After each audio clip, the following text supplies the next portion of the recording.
que me gustaría poner sobre la mesa es la idea de que la recuperación económica post-COVID va a venir de la mano del desarrollo sostenible, no solo por un tema de conciencia social, sino más bien por mandato legal. Y aquí es donde tenemos que buscar aterrizar esta frase, que a lo mejor puede sonar un tanto fuerte. ¿Por qué hablo de que no va a ser conciencia social, sino más bien un mandato legal? Pero antes de entrar a eso, sí vale la pena que tengamos todos en el radar qué entendemos por desarrollo sostenible. No me refiero a que vaya a entrar ahorita a remontarnos a los estudios de los tratadistas y definiciones de diccionario, pero sí en ciertas líneas recordar que desarrollo sostenible, en pocas palabras, se enfoca en satisfacer nuestras necesidades presentes sin sacrificar el mañana, sin sacrificar el futuro, mientras se busque un equilibrio entre tres puntos claves: el crecimiento económico, que antiguamente era lo que más importaba, y a la vez equilibrarlo con el cuidado al medio ambiente y el bienestar social. Entonces, en la medida en la que estas tres columnas puedan compaginarse, vamos a lograr alcanzar un desarrollo sostenible.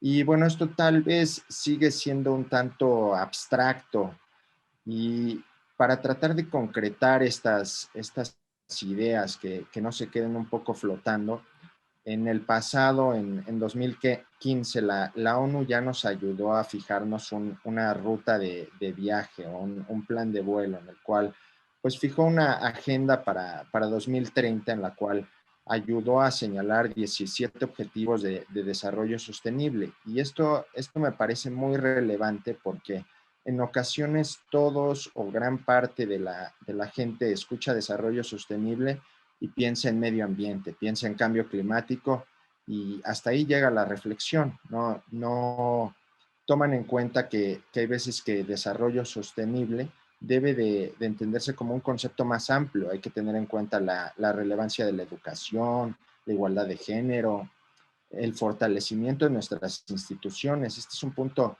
importantísimo para el desarrollo sostenible y no hay que dejarlo fuera. Y si bien el cambio climático es el que todos identificamos como el agente principal y la tarea pendiente, y el cual pues inclusive en la portada de Time, creo que ayer o antier salió como pues es tema de todos, no es prioridad para unos cuantos. Y ya pues Bill Gates también ha hecho afirmaciones importantes llevándonos a reflexionar en torno a la relevancia del cambio climático. Muy, muy importante recordar el Acuerdo de París sobre cambio climático, en el cual pues han pasado ya 5 años y los compromisos internacionales que se adquirieron no en todos los países se muestran con los avances que uno quisiera. Entonces, tal vez por eso el cambio climático es lo que a todos nos viene a la mente cuando hablamos de desarrollo sostenible, pero no hay que circunscribirlo solo a este tema. Hay que pensar en las demás aristas que hay que tener en cuenta y buscar un equilibrio. Ahora, en todas estas vertientes que acabo de comentar, ¿por qué considero que la abogacía es relevante? ¿Por qué considero que va a jugar un papel muy significativo en la recuperación económica y en la recuperación sostenible? Bueno, por lo siguiente: la abogacía debe de jugar un papel doble. Por un lado, va a ser importante y es de suma importancia, inclusive algunos premios Nobel de Economía, que Ricardo ya tal vez nos lo recuerde, han hablado de la importancia de las políticas públicas, y la abogacía debe de estar muy involucrada en el desarrollo de estas políticas públicas para que cumplan estos compromisos internacionales que México y otros países han adquirido, y a la vez respetar las garantías individuales consagradas en la Constitución. Entonces, este es un lado de la moneda que considero que es muy importante. Y el otro lado es apoyar a los emprendedores, a los empresarios, pues para no ahogarse en este mare magnum de disposiciones legales. Es decir, mientras por un lado se trata de crear política pública y reglamentar, fortalecer a las instituciones y demás para encaminar al país a llegar a estas metas de desarrollo sostenible. Por el otro lado, hay que cuidar que los emprendedores, los empresarios que quieran cumplir con estas metas puedan hacerlo y no acaben ahogados en una sobreregulación que en ocasiones puede, pues más que ayudar, convertirse en un problema. Entonces, aquí es donde a mí me gustaría, pues simplemente para efectos de esta charla, acuñar el término de abogacía sostenible. Y no lo digo en términos de que ahora vamos a hablar de derecho de abogacía sostenible o como en su día se debatió sobre el derecho ecológico o el derecho económico. No, simplemente lo digo para efectos de esta charla. Vale la pena que el sector, que el gremio de abogados, el gremio de juristas, se ponga un poco la cachucha o el papel de ser un agente solidario en el cual abandone su postura tradicional en la cual pues se enfocaba tal vez en la rentabilidad o en los intereses de su cliente y ponga ahora primero la solidaridad del desarrollo sostenible. Y en este sentido, pues hay que buscar, como mencionaba antes, por un lado, ayudar a los gobiernos, tanto federales, estatales y municipales, pues, a utilizar el derecho como una herramienta que les permita llegar a propósitos de desarrollo sostenible. Y hay figuras muy diversas, desde los incentivos fiscales, la divulgación de los riesgos financieros. Este último ha sido uno de los que se ha utilizado con mayor éxito en distintos países. Simplemente el divulgar los planes de acción sostenible de las empresas, pues bueno, ya es una parte relevante que ayuda a los gobiernos a promover este desarrollo. Y también, pues vale la pena desincentivar los antiobjetivos de desarrollo sostenible, porque así como están los objetivos de desarrollo sostenible, hay actividades que podrían equipararse a un antiobjetivo. Entonces, esta es una cara de la moneda importante.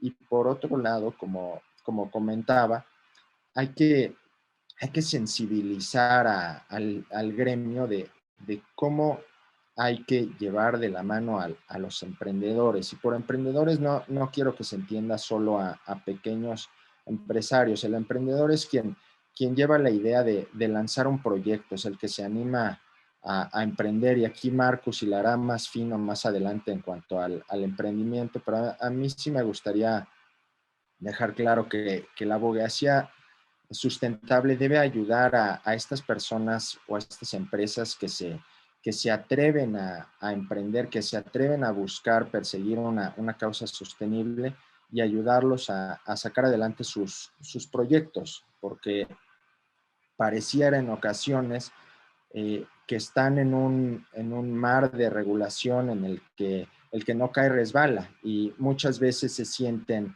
abrumados por tanta legislación, tantos requisitos y dicen, caray, yo persigo un fin tan noble y solo encuentro obstáculos. Entonces, en este sentido, vale la pena que la abogacía como gremio tome esta postura sensible, esta postura de solidaridad y apoye a que los emprendedores salgan adelante con estos proyectos. Y este apoyo podrá ser desde algo muy sencillo como explicarles la relevancia del velo corporativo, el registro de una marca o una patente, que muchas veces son cuestiones que pudieran sonar básicas y elementales, pero pueden ser las que tumben un gran emprendimiento o un gran proyecto. Y desde luego está el apoyo en el entendimiento de disposiciones administrativas mucho más complejas, porque hay proyectos muy interesantes como el que nos comentará Manuel de Cultivo más adelante, en el cual pues podría parecer que las disposiciones administrativas en México en ocasiones frenaran más que incentivaran el desarrollo. Entonces, en este sentido, merece la pena e enfatizo que el gremio se solidarice con estos proyectos. Y hasta aquí dejo estas ideas un poco sobre la mesa y Te regreso la palabra, Magdalena, para no excederme en mi tiempo y permitir a los demás. Damos la palabra a Marcus Dantus, por favor. Marcus, estás en mute. Estás en mute, no te escuchamos, Marcus. ¿Me escuchan ahí o no? Sí. Perdón. Les decía que no sé por dónde empezar, hay tanto que decir, pero déjenme empezar por la parte que comentó Luis Miguel, ¿no? Es algo que he notado en México y en toda Latinoamérica en general.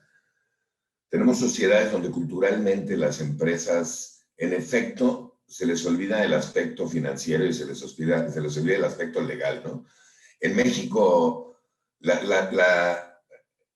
digamos que usamos a los abogados como para arreglarnos problemas y no para evitarlos, ¿no? No tenemos esa iniciativa de prevención, tenemos más una iniciativa de apagar fueguitos, que creo que es un grave error empresarial y obviamente parte del emprendimiento sostenible es tener, obviamente, las reglas claras y los documentos bien escritos y demás, ¿no? Sin duda. Sobre lo que comentas, Ricardo, nada más para darle, digamos, un segue de lo que yo quiero platicar.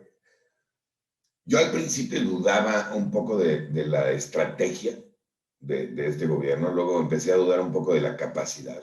Y ahora la verdad es que dudo de las intenciones. No creo ya que tengamos la intención de generar productividad en el país, ni de cuidar, ni siquiera la parte sostenible, o sea, por muchos de los proyectos que inclusive están afectando también la ecología e inclusive la parte social. O sea, no estoy muy seguro hacia dónde vamos dirigidos. Pero ya entrando en tema y hablando de emprendimiento, lo primero que quiero decir es esto. Para mí esta distinción de empresa social, de empresa ecológica, es algo que va de salida, es algo que va a desaparecer. ¿A qué me refiero? A lo que me refiero es que yo creo que ya hoy los millennials, los centennials, mucha gente de mi generación ya no va a aceptar comprarle a empresas que dañen el medio ambiente, que no cuiden los aspectos sociales, etcétera, etcétera. Por lo que todas las empresas van a tener que tener un aspecto sostenible en ese sentido. Pero para mí la palabra va mucho más allá. Yo creo que el emprendimiento como actividad por sí mismo es sostenible. O sea, hay que entender que cuando se emprende, se generan nuevas oportunidades de trabajo, por supuesto, porque se generan nuevas empresas, pero son nuevas oportunidades de trabajo de alto valor agregado. Al ser de mayor valor agregado, se pagan mejor, se distribuye mejor la riqueza, se incrementa el poder de compra, se mejora la economía, se baja el crimen, o sea, hay un montón de cosas que suceden positivas en una sociedad que cuida el emprendimiento. Michael Porter tiene una frase que me encanta, que dice que la cuestión central de la prosperidad económica es la innovación y por ende el emprendimiento. Entonces, así de sencillo, las sociedades que tienen un fomento al emprendimiento, que tienen un emprendimiento sano, grande, etcétera, esparcido en su país, son los países ricos. Los países que apoyan el emprendimiento, los países que apoyan la innovación son los países ricos, así de fácil. Y lo hemos visto inclusive a países dar la vuelta, como Corea del Sur, como Malasia, como Singapur, como Israel, como Chile mismo, como Irlanda, que le han dado la vuelta a su economía, simplemente apoyando el emprendimiento y la innovación, la ciencia, etcétera, etcétera. Aquí parecería que vamos en sentido contrario. Aquí durante mucho tiempo tuvimos un ecosistema bullente, creciente, en donde se empezó a generar mucho emprendimiento, etcétera, y apagaron el switch, por lo menos desde la parte de gobierno. Y entonces, pues, tenemos que impulsarlo la sociedad, la academia, la industria, por nosotros solos. Sin embargo, este es un modelo de cuádruple hélice que debería funcionar como tal, en donde las cuatro partes estén apoyando. Hoy México, y esta es la parte quizá que quiero hacer más énfasis, tenemos todo como país emprendedor. Tenemos primero un bono demográfico, que quizás es lo más importante. Hoy más de la mitad de la población es menor a 50 años, más de la mitad de la población está en edad de trabajar.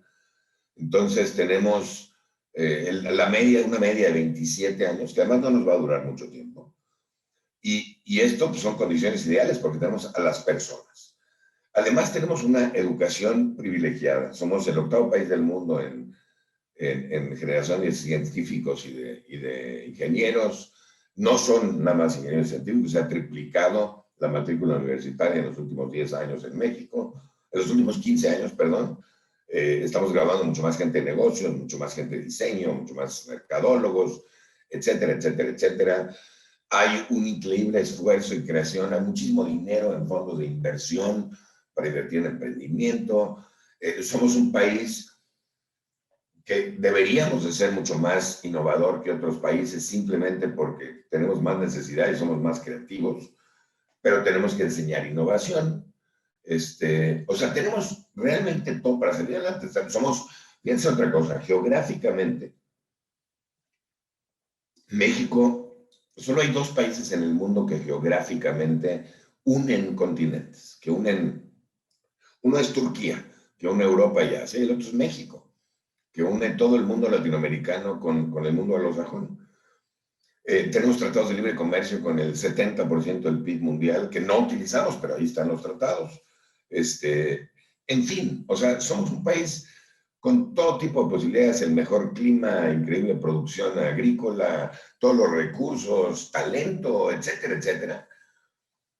Y no estamos apoyando, en mi opinión, las cosas correctas que tenemos que apoyar, como lo es el emprendimiento, como es la innovación, como es el generar una prosperidad sostenible, el generar una sociedad en donde todos seamos prósperos. Y la verdad es una tristeza. Yo creo que no va a salir México adelante si no apoyamos a los emprendedores, si no generamos nuevas empresas, especialmente ahora después de una pandemia en donde más de 1 millón de pymes se han perdido. Y no se trata nada más, hay una gran diferencia entre un emprendimiento y una pyme. El emprendimiento tiene innovación, toma riesgos, tiene planeación, en fin, o sea, creo que lo que deberíamos de generar son emprendimientos. Yo ahí lo dejo también por respeto al tiempo y para ver si genera una discusión. Gracias. Muchísimas gracias, Marcus. Y ahora damos paso a Manuel Piñuela, por favor. Muchas gracias y buenos días a todos.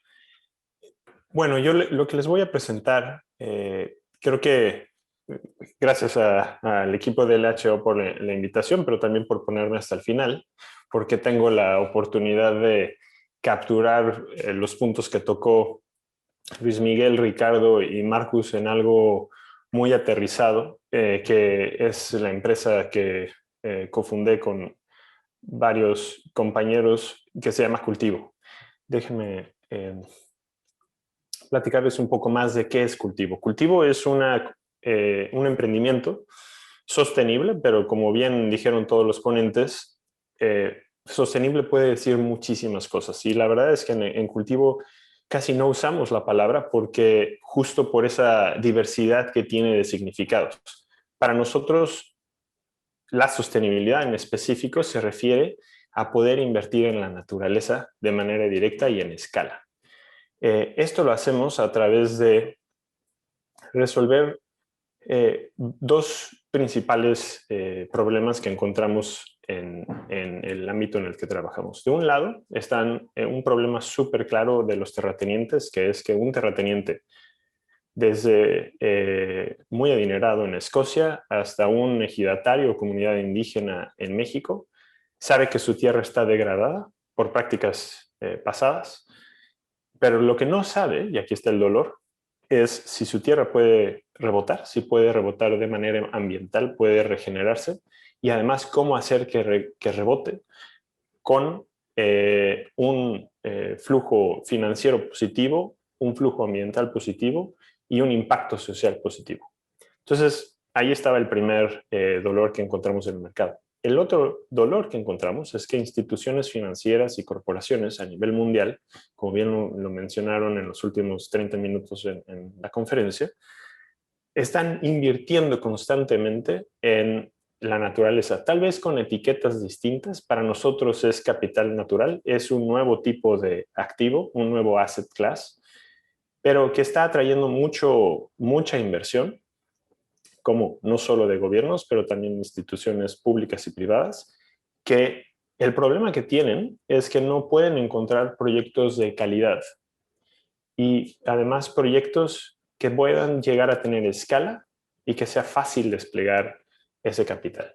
Muchas veces, tocando los puntos que Luis Miguel mencionó, muchas veces tiene que esa habilidad de desplegar capital a la naturaleza en escala está bloqueada por la legislación y se necesita muchísima creatividad, lo cual Luis Miguel y Luis Enrique nos han ayudado mucho en Cultivo hacia el lado latinoamericano.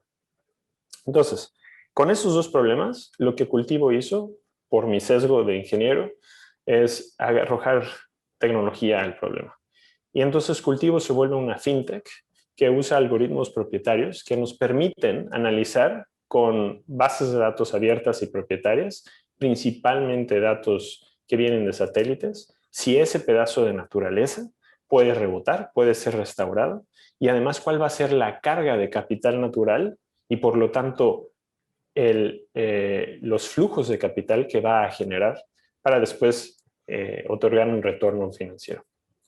Entonces, lo que hacemos es analizamos la Tierra, vemos, por ejemplo, cuáles son esos flujos de capital natural como captura de carbono, captura y aumento de la captación de agua, pero también sobre la calidad y la filtración hacia cuencas, cuál es el aumento de biodiversidad, cuál es la capacidad de crear trabajos y, como Marcus dijo, con alto valor, pero además, cuál es la capacidad de generar infraestructura verde y resiliencia climática gracias a la actividad que se va a llevar en ese pedazo de tierra. Y entonces, ese proyecto de inversión pasa a ser no solo importante para las hectáreas que está y para lo que se va a invertir, sino para toda el área de impacto que está alrededor de este proyecto.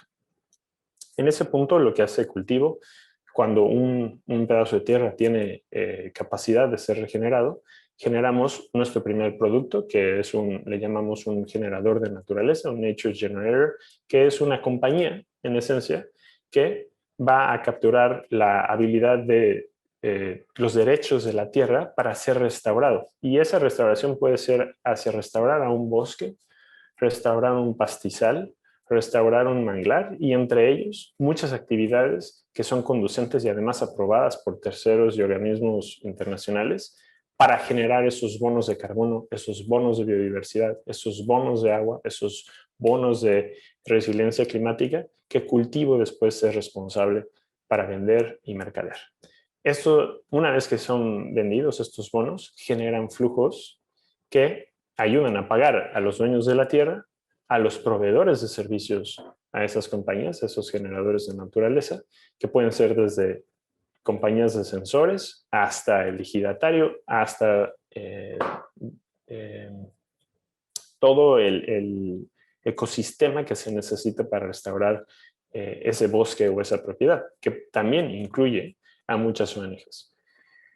Ahora, lo que nos dimos cuenta es que para lograr realmente resolver el problema de los inversionistas, teníamos que hacer esto no de proyecto por proyecto, sino teníamos que darle escala, a poder desplegar capital, porque los inversionistas no nos estaban diciendo, oye, quiero invertir 1 a 3 millones de dólares por proyecto. Hacia la oportunidad que presenta esto, como bien lo dijeron Ricardo y Marcus, estamos hablando de trillones. Bank of America ahorita acaba de anunciar que va a desplegar en los próximos 10 años $1 trillón, $1 trillón norteamericano. Entonces, Cultivo generó su segundo producto financiero, que es un vehículo de inversión, que permite tener en la panza de ese vehículo un portafolio de proyectos de generadores de naturaleza a través de un lente global. ¿Qué quiere decir eso? Que vamos a tener en ese vehículo de inversión proyectos que están en México, que están en Estados Unidos, que están en Papúa Nueva Guinea, que están en Europa, en África subsahariana. Ahora, cuando de repente nos topamos con un fondo de inversión o una corporación que tiene un lente un poco más específico sobre qué tipo de proyectos quieren invertir. Por ejemplo, si hay una institución que quiere tener un alto componente de impacto social y un alto componente en economías en desarrollo, esos proyectos de inversión van a estar principalmente establecidos entre Latinoamérica, África subsahariana y el sudeste asiático. ¿Por qué? Porque ahí es donde está la gran mayoría de pequeños terratenientes del mundo. Cuando encontramos esos proyectos generados por esta tecnología que es propietaria de Cultivo, lo que hacemos es que encapsulamos eso en un joint venture, en una sociedad en el que ahora el joint venture tiene a nuestro fondo de inversión co-invirtiendo con esos fondos de inversión para ahora desplegar 200, 500 millones de dólares hacia estos proyectos. Todo esto es con fines de lucro. Cultivo es una empresa con fines de lucro, pero me vuelvo a subir a lo que dijo Marcus. Cultivo es un Public Benefit Corporation establecido en Estados Unidos. Lo que esto quiere decir es que a pesar de que somos privados, cada 2 años tenemos que dar reportes completos de cómo todas nuestras actividades están siendo para el beneficio público. Y esto no solo está atrayendo más inversión en cultivo, pero más importante, hacia la naturaleza. Esto ya nos ha permitido, y ya con esto cierro, estar establecidos. Nuestros headquarters están en California. Tenemos una oficina que está creciendo mucho en México y otra en el Reino Unido. Y a través de estas 3 oficinas tenemos ya en nuestra tobera de proyectos más de 150 millones de hectáreas a restaurar. Esto es el equivalente a 2 estados de Texas combinados, o Mongolia completo, o más de 1% de todas las tierras en el planeta. Así que todos los componentes que mencionaron Luis Miguel sobre la creatividad que se necesita de manera legal para blindar a estas compañías y a la vez trabajar en este marco regulatorio es súper importante. Demuestra parte de los componentes que mencionó Ricardo, de que el apetito y la capacidad de México están ahí. Y también asumo lo que dice Marcus sobre que México no estamos en México porque soy mexicano, estamos en México porque México es un país mega biodiverso. Entonces, nuestro principal activo está presente aquí, pero también porque tenemos toda la capacidad de personas para generar nuestra tecnología. El 90% de la tecnología y la propiedad intelectual de Cultivo sale de México, y también de manera para operar estos proyectos con biólogos, con ambientalistas, con abogados, con financieros, de manera muy profesional. Muchas gracias de nuevo a LHO por la invitación. Muchísimas gracias, Manuel. Muchísimas gracias a todos. Desde luego, el cambio es una realidad presente y futura en la que nos tenemos que subir todos, ¿no? Y bueno, pues como decís, ¿no? Por un mundo más sostenible, no por ello menos rentable. Y luego, bueno, pues la perspectiva legal, económica y el conocimiento y las buenas prácticas pues van todas de la mano.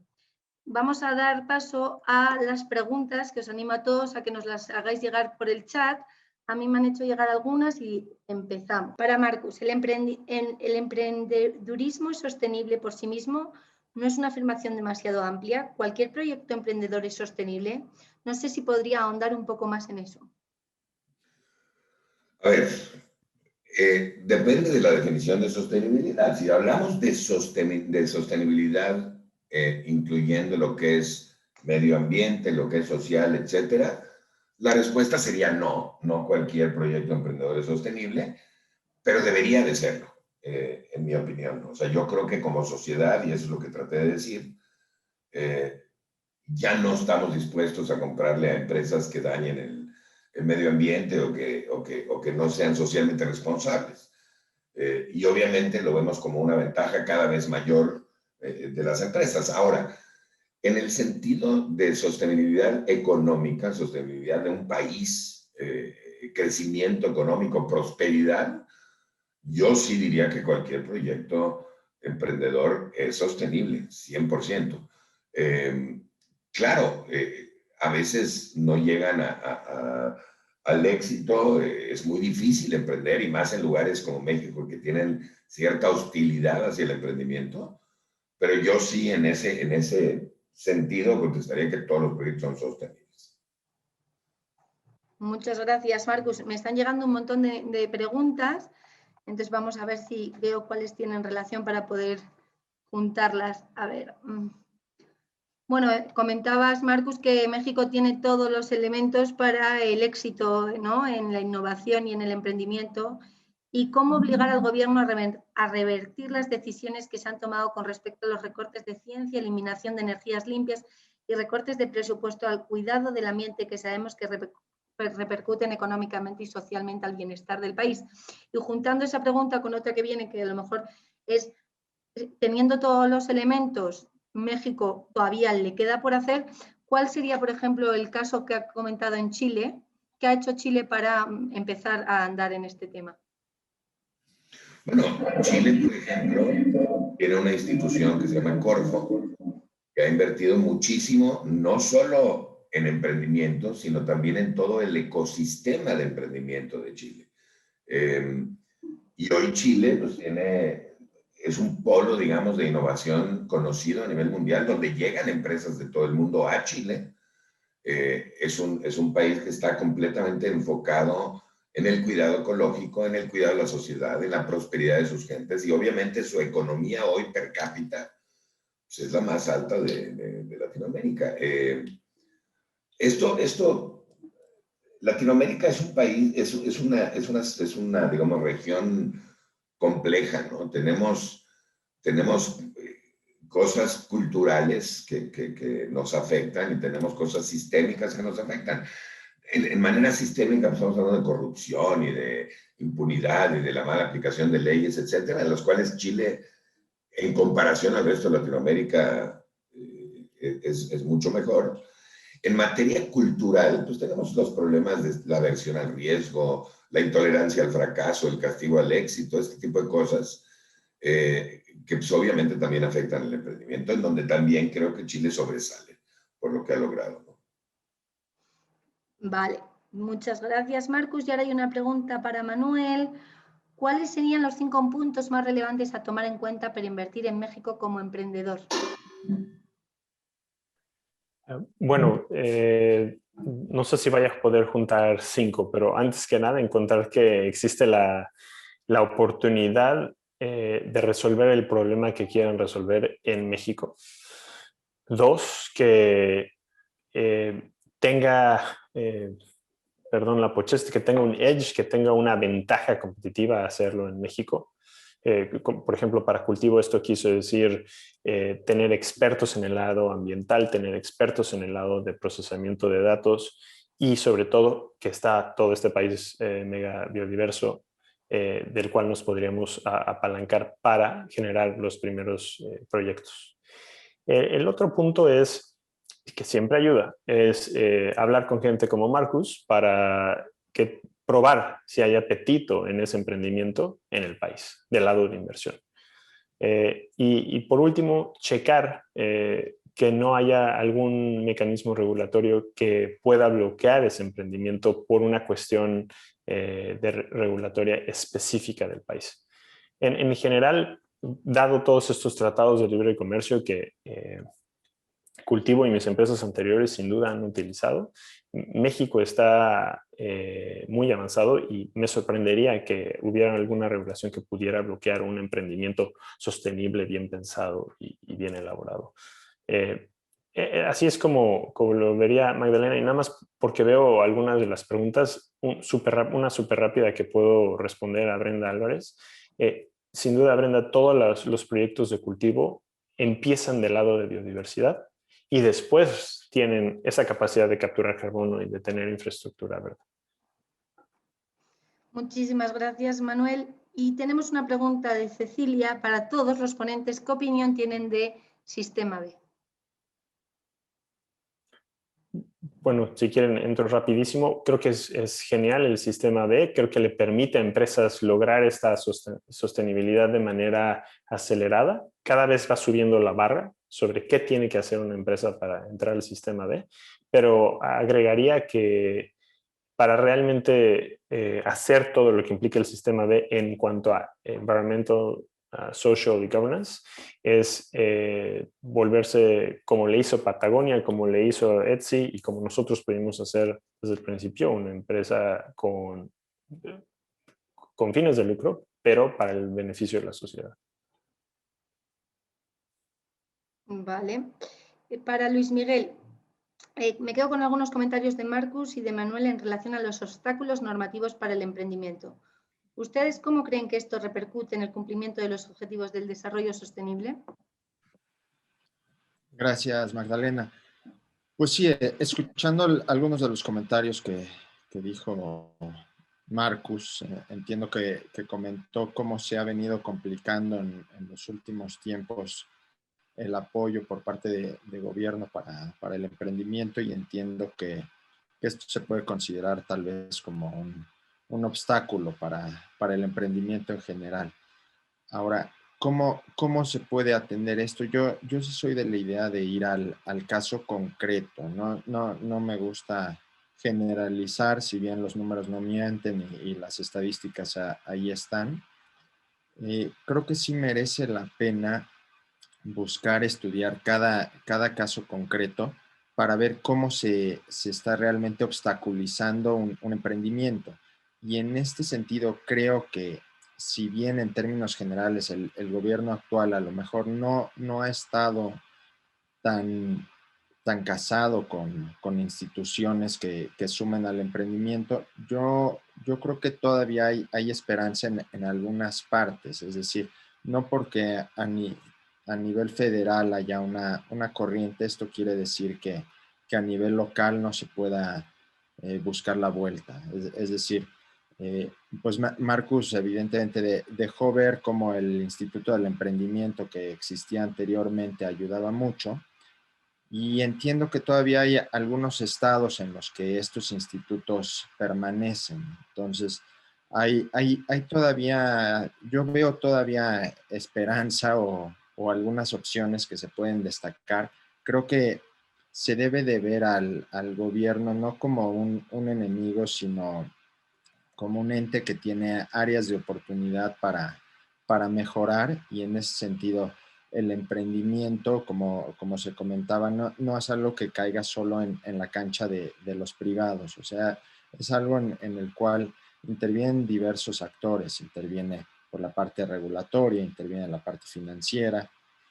Y por cerrar un poco la pregunta y a ver si te la logro concretar, yo me quedaría con que hay que analizar el caso concreto. No hay que cerrarnos a la perspectiva de que el emprendimiento tiene un bloqueo institucional en México. Hay que buscar cómo trabajar, y hay que ajustar las velas. O sea, si no se puede por un lado, se puede por otro. A lo mejor es difícil, a lo mejor no es como uno quisiera, pero pues es parte del saber ajustar velas. Entonces, ahí me quedaría.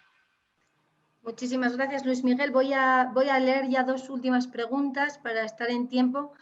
¿Qué porcentaje de los emprendimientos están ubicados en el sector sostenible? ¿Cuál es la tendencia económica para el crecimiento de emprendimientos en este sector? Cultivo, ¿los proyectos que Cultivo apoya están solo enfocados en incrementar la infraestructura verde, o existe algún componente que tenga que ver con la conservación de la biodiversidad como el impulso de unidades de manejo para la conservación de la vida silvestre? Son varias preguntas en una. Yo creo que vamos a empezar. ¿Qué porcentaje de los emprendimientos están ubicados en el sector sostenible? ¿Alguien tiene ese dato así? Mira, no hay un dato. Claro. Yo repetiría lo que yo digo. Yo creo que de alguna manera todos deberían estar ubicados en el sector sostenible, pero es que depende de cómo lo definan. Si lo definen con un emprendimiento tipo, por ejemplo, Cultivo, ¿no? Que es un emprendimiento que de entrada tiene, digamos, lo que se llama el triple bottom line, ¿no? El mejorar la economía, y aparte generar economía y mejorar la ecología, y además ser socialmente, tener una práctica social importante, yo te diría que es un porcentaje bajo, ¿no? Si lo defines así. Ahora, si lo defines como algo que genere economía y prosperidad a un país y que apoye en general, yo te diría que todos, ¿no? Entonces también depende de cómo lo defines. Vale, fenomenal. ¿Y cuál es la tendencia económica para crecer? Bueno, pues la tendencia económica ya lo hemos comentado, ¿no? Y los proyectos que Cultiva apoya ¿los proyectos que Cultiva apoya están solo enfocados en incrementar la infraestructura verde o existe algo para la conservación de la biodiversidad como el manejo para la conservación de la vida silvestre? Disculpa, sí, esta era la pregunta que había respondido. Sí, sin justo. duda, sí, pero vale, pues de manera muy específica también consideramos UMAS. Para Cecilia, estas unidades de manejo para la conservación de vida silvestre, 100%, pero lo que Cultivo tiene que checar es que estemos logrando adicionalidad y permanencia, que la uno a una de las preguntas de Federico, bien importante para nosotros en permanencia es que todos los actores asociados a ese proyecto quieran que ese proyecto esté ahí, idealmente 100 años como mínimo, 20 años y que sea renovado así hasta llegar a 100 años. Y para lograr eso necesitamos siempre trabajar de la mano con las comunidades que viven ahí.